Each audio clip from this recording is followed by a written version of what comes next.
Salut, c'est Florent et bienvenue sur le podcast des nouveaux rentiers.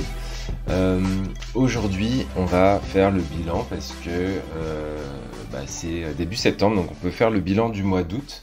Donc je t'invite également à suivre un petit peu l'évolution de tes actions, de ton patrimoine, de tes objectifs. Si les débuts de mois, c'est toujours bon pour voir un petit peu ce qu'on a fait et se rebooster pour le mois d'après. Donc c'est pour ça aussi que je fais le podcast le mensuel du nouveau rentier, c'est pour te booster tous les mois, toutes les semaines, et puis te mettre dans la bonne direction qui pourrait te permettre d'atteindre justement des rentes complémentaires et aussi pourquoi pas devenir aussi toi un nouveau rentier. Avant ça, je voulais dire que c'est le 80e podcast, donc c'est trop cool. Et maintenant, vous êtes plus de 5000 à écouter le podcast tous les mois, donc ça me fait très plaisir. Je vois que les chiffres montent, que vous êtes de plus en plus à écouter le podcast. Vous êtes 55 000 depuis que j'ai créé le podcast à avoir écouté. Donc c'est énorme et ça me fait très plaisir de voir que ça vous plaît, que vous continuez à me suivre, que voilà, je peux pas vous parler physiquement, mais je le vois en fait un peu à travers avec les chiffres, donc ça fait très plaisir. D'ailleurs, si tu veux me témoigner ou m'envoyer des choses, le meilleur moyen, tu vois, c'est si tu es sur Apple Podcast, de noter le podcast, ça donne de la visibilité au podcast, de mettre un petit commentaire. Et voilà, c'est vraiment le meilleur moyen de m'aider à faire connaître le podcast, puis de parler des nouveaux rentiers autour de toi. Voilà, donc ça c'était la petite aparté à côté podcast, parce que c'est le 80e, donc ça se fête. Je pense que j'essaierai de faire quelque chose de cool pour le centième, parce que symboliquement c'est quand même cool, le centième podcast. Voilà, alors du coup c'est parti pour le bilan mensuel. Donc on va commencer par quoi? Par le patrimoine peut-être? Par la bourse. Allez, commençons par la bourse. Alors côté bourse, on est sur la méthode RSR à 9%, si je me trompe pas. Je suis en train d'ouvrir aussi les chiffres en même temps, je suis à l'arrache comme d'habitude. Méthode, j'ouvre le fichier. J'ouvre le fichier, c'est le fichier justement que je communique aux personnes qui rentrent dans la méthode RSR, qui permet de gérer justement cet aspect bourse. Et alors je vais voir côté... Ouais, c'est ça. On est à 9,09% sur le mois d'août. Donc c'est une très belle performance, encore une fois, pour la méthode pour le mois d'août. On est à presque 50% depuis le début de l'année, sachant que l'année dernière, on avait déjà fait entre 38 et 74 selon la méthode que tu utilises. Donc c'est très très bien ce qui se passe. Bon, le marché est haussier, donc voilà. Donc c'est vraiment cool. Donc côté bourse, ça va plutôt bien. Surtout que j'ai aussi des cryptos, donc si tu suis un peu les cryptos, ça a bien monté ces derniers temps. Moi j'ai commencé à mettre des cryptos en portefeuille en mai 2020. À l'époque, justement, les membres de la méthode RSR en avaient été avertis également. Donc ils ont pu rentrer en même temps que moi, et s'ils l'ont fait, ils ont fait comme moi environ 540%. Donc c'est un x6. C'est x6 sur le portefeuille. Donc c'est vraiment cool. Pour ma part, j'ai déjà retiré mon capital de départ depuis le début de l'année. Donc là, c'est que les intérêts qui travaillent pour moi. Donc en soi, en fait, j'ai pas vraiment de risque finalement, puisque c'est pas mon capital qui travaille, c'est mes intérêts. Et d'ailleurs, c'est la même chose aussi côté action. Ça fait bien longtemps que j'ai retiré mon capital de départ et c'est que mes intérêts qui travaillent. Donc quand tu arrives à ce stade-là, en fait, t'as plus peur des crises ou des baisses, puisqu'en fait, c'est pas vraiment ton argent. Enfin, moi, je considère que c'est pas vraiment mon argent. C'est le fruit de mon travail, en fait. Et bon, bien sûr, ça me ferait chier, comme tout le monde, si je perds 50% de mon patrimoine sur l'aspect bourse, mais il y a très très peu de chances que ça arrive vu les stratégies que j'ai mis en place. La perte max, je pense qu'elle serait plutôt autour de 20%, quoi, à peu près. Donc voilà, donc c'est plutôt raisonnable par rapport au rendement qu'on s'autorise. Moi, je vise entre 15 et 30% de rendement annuel. Donc là, cette année, on explose puisque on est plus dans les 50. Donc voilà. Je voulais aussi souhaiter la bienvenue à Dominique, Julie et Boris, qui ont rejoint justement l'accompagnement et la méthode RSR au mois d'août. Donc bienvenue à eux. J'ai déjà eu la plupart au téléphone, donc c'est cool. On avance, on met en place les stratégies, le patrimoine, et puis ça va rouler tout seul. Mon objectif, c'est de les rendre autonomes sur la gestion de leur patrimoine et leur investissement en bourse en 2 à 4 mois. Donc tu vois que c'est quand même relativement rapide. L'idée, c'est de les amener à mon niveau de connaissance, sachant que moi je fais ça depuis 2010 en fait. Depuis 2010, je me renseigne sur toutes les méthodes qui m'ont permis aujourd'hui d'être un nouveau rentier et d'avoir quitté mon boulot en mars 2019. Donc voilà, c'est tout ça que je partage. Je le partage de différentes façons et une des façons que je préfère, c'est qu'on s'appelle en fait régulièrement. On s'appelle 1 heure par semaine, 1 heure toutes les 2 semaines. Et en fait, ça nous permet de mettre en place les actions qui comptent et puis d'avancer vers les objectifs. Je trouve qu'il n'y a rien de plus motivant de quelqu'un qui nous challenge un peu, qui nous met des objectifs, qui nous dit ce qu'il faut faire exactement, qui nous rassure et qui nous fait tout simplement avancer en fait. Voilà, côté bourse, ça se place très très bien. Côté immobilier, c'est des petits emmerdes comme d'habitude, j'ai envie de dire. Si tu fais de l'immobilier, tu vois de quoi je parle. On a toujours des petits trucs à réparer, des petits trucs. Voilà, c'est important quand tu gagnes du cash flow en immobilier, en fait, de mettre un pourcentage de ton cash flow dans un fonds travaux, mais personnel finalement, parce que. Alors ça dépend, parce que si t'es en copro, tu économises par défaut normalement avec la copro. Parce qu'il y a la loi Allure qui oblige maintenant les copropriétaires à mettre de côté tous les mois. Mais bon, ça gère l'aspect copro, ça gère pas l'aspect appartement. Les appartements, tu peux avoir une fuite de robinet par-ci, un meuble vase qui a changé par-là, un truc qui est cassé. Enfin voilà, il y a toujours des choses à faire dans un appartement quand ça vit. Il y a toujours des choses à faire. Donc moi, en l'occurrence, dans 2 de mes apparts, il y a un jardin. Et clairement, en fait, je sous-traite beaucoup de choses, mais je me suis rendu compte qu'en fait, je ne sous-traitais pas l'aspect jardin. Donc il va falloir que je m'en occupe. Soit je vais prendre quelqu'un pour s'occuper un petit peu du jardin, soit je vais le faire en y retournant la prochaine fois. Je n'ai fait que constater pour l'instant. Maintenant, il faut que je m'en occupe. Et j'ai aussi une locataire qui est là depuis le début, que j'ai acheté l'immeuble en fait, qui s'en va. Et je sais que l'appartement il est pas en excellent état et du coup va y avoir quelques petits travaux, voire des gros travaux. Je j'ai pas encore déterminé. En fait, si tu veux, j'ai 2 options. C'est soit je le refais à neuf, donc je pète tout, je refais tout, comme j'ai fait dans les 4, je l'ai fait dans 4 sur 6 en fait, des apparts de l'immeuble. Soit je fais tout simplement un petit rafraîchissement et je reloue au même prix. En fait, si je retape tout, je peux louer éventuellement en location courte durée, en Airbnb ou en location meublée longue durée, mais en prenant bien sûr un petit peu plus de loyer, c'est-à-dire que le loyer actuel est de 400 euros. Peut-être que si je le rénove et que je le mets en location longue durée, je pourrais peut-être en prendre 5 ou 600 euros.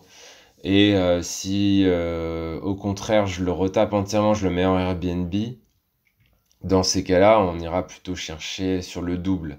C'est-à-dire qu'un Airbnb de ce type peut te ramener donc c'est une petite surface, hein, c'est un 40 mètres carrés, 2 pièces. Moi, ça peut me ramener jusqu'à 1 000 € par mois, si tu veux.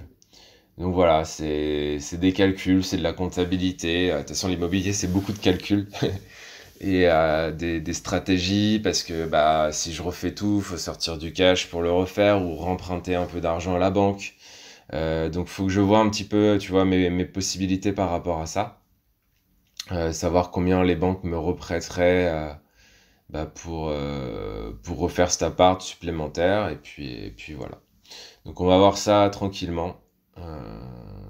Part en octobre, donc il faut que je prenne la décision quand même sur le mois de septembre. Donc je te tiendrai au courant le mois prochain de ce que j'ai décidé de faire, mais il va falloir, quand je suis en train de te le dire, là, je me dis vraiment, faut que je m'y mette parce que ça va arriver vite, et puis en plus on part en vacances en octobre, donc ça va passer vite. Voilà. Côté cash, bah moi je t'invite toujours à mettre minimum 15 à 20% de ton patrimoine en cash accessible. Donc ça veut pas dire tout sur des livrets, mais au moins 15 à 20% de ton patrimoine devrait être en cash en cas de coup dur, des choses à gérer, etc.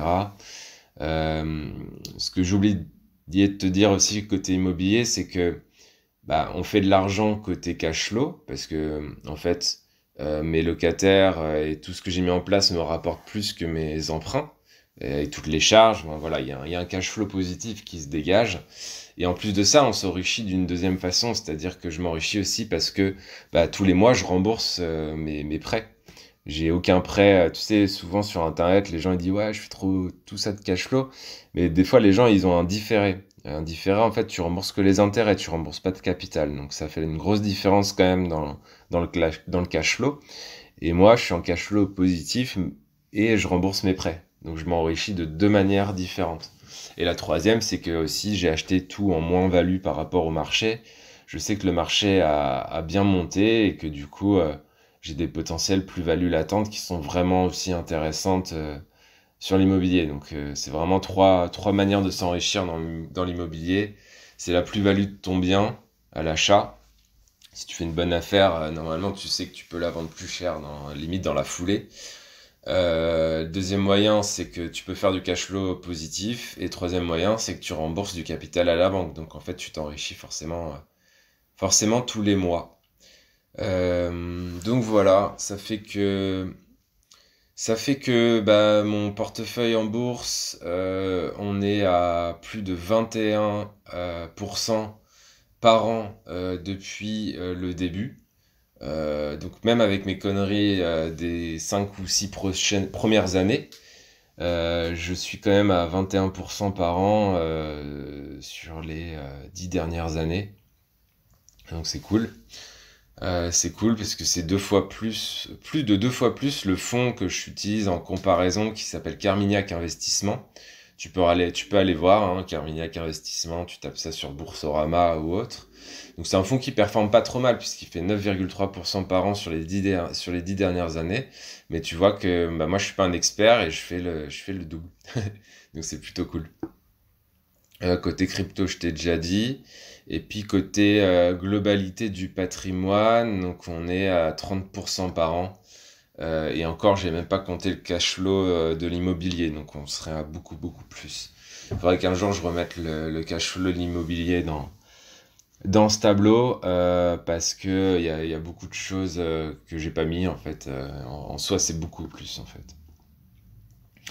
Voilà, et qu'est-ce que je peux te dire d'autre? Bah côté trading, on avance tranquillement avec l'école là que je suis en train de suivre, la formation que je suis en train de suivre. On est dans la 4e semaine, donc il n'y a plus qu'une semaine, la semaine prochaine. Je commence à avoir des bons réflexes, des bons process, des bons setups. Avant, j'étais toujours dans le rouge. Là, je commence à être un peu plus que flat, c'est-à-dire un peu plus qu'à l'équilibre. Et je pense qu'on va basculer en positif dans la semaine prochaine ou dans 2 semaines. Et ce qui est impressionnant aussi, c'est que bah, les gens que je suis, enfin, le groupe de formation dans lequel on est a également beaucoup progressé. On le voit dans les interactions, on le voit dans les trades qui sont pris. Il y a une vraie progression de l'ensemble de l'équipe et ça fait vraiment plaisir. Surtout qu'on est à tous des niveaux différents. En fait, ce qui change, c'est vraiment l'implication.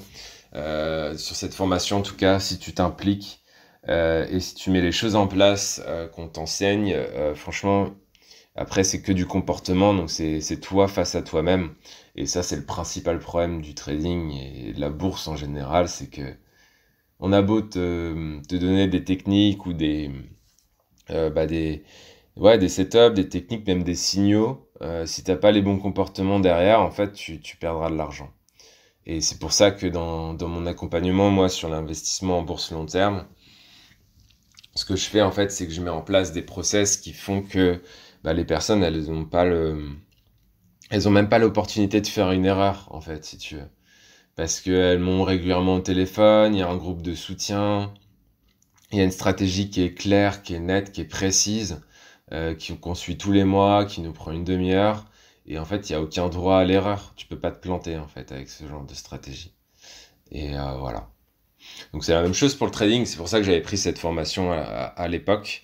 En patiente encore quelques semaines et bien sûr, je te communiquerai l'école et le formateur que j'ai choisi pour cette formation parce que je considère que vraiment il y a eu du progrès, que j'ai appris des choses et après c'est à moi de voir si je le mets en place ou pas dans mon quotidien, si j'ai le temps de trader ou pas.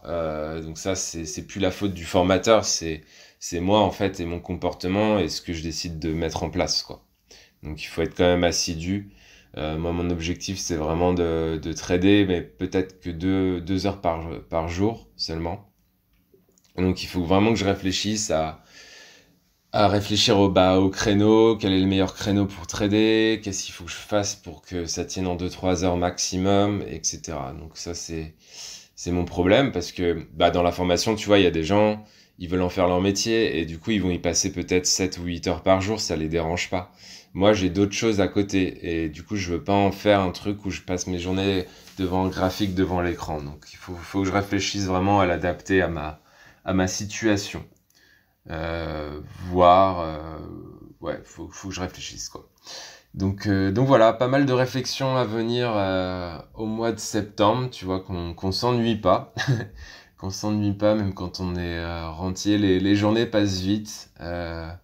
J'ai fait un très très bon mois ce mois-ci, j'ai gagné peut-être 2 à 3 fois mon ancien salaire et encore je compte même pas l'aspect business. Donc c'est vraiment très cool. C'est vraiment très cool de voir que en fait les choses tiennent. Parce que quand tu quittes ton boulot, donc c'était en mars, donc ça fait plus de 2 ans maintenant, bah tu te jettes un petit peu dans l'inconnu, quoi, et tu te dis mais est-ce que je vais continuer à gagner mon cash flow dans l'immobilier, à gagner en bourse, tout ça, et en fait là je suis content parce que je vois que bah, ça fait plus de 2 ans et que ça tient, et donc ça c'est cool, et en fait voilà, l'argent appelle l'argent, donc voilà, c'est des choses que tu connaîtras si tu suis un peu les process que je communique et c'est tout le bonheur que je te souhaite de vivre ce genre de situation en fait. Donc voilà. Mais écoute, c'est tout pour moi pour ce bilan du mois d'août. Donc j'espère que ces bilans te plaisent. Et pour côté bilan, je te donne rendez-vous bah, au mois prochain. Et côté podcast, je te donne rendez-vous à la semaine prochaine, puisqu'il y aura un nouveau podcast où je ferai un petit bilan côté trading, parce que ça approchera la fin. Voilà, donc je te souhaite une belle journée et je te dis à bientôt. Ciao, ciao, ciao.